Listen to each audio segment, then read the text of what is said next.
Guys, thank you for having me in your beautiful study today.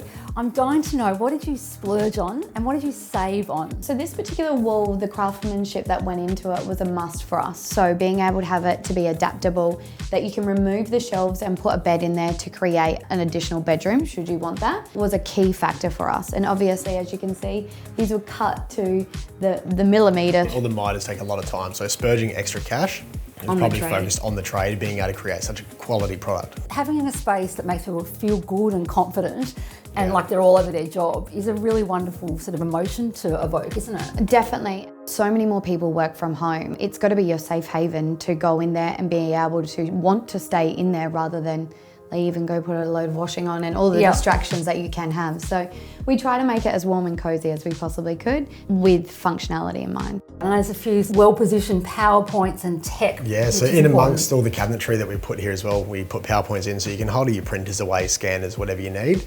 In amongst that too, with the rolled lines, by the push of a button, you can have a projector, you can display something to a client that's coming in here for works. With the house itself, there's multiple access points. So throughout the doors here, French doors that lead out, so you have side access on one of the gates. So if you do have clients and you're working out of here, it keeps that away from the rest of the family. And what about saving? We know that people are just feeling the pinch of affordability so much at the moment. So one thing that we did do is when it came to cupboards and storage, we know LED lights in there, those sorts of things, stock standard shelving. It's got the functionality, but it was on the cheaper side. So that for us was a must, but it was awesome to be able to have it at a cheaper cost. Perfect. You guys are all over it.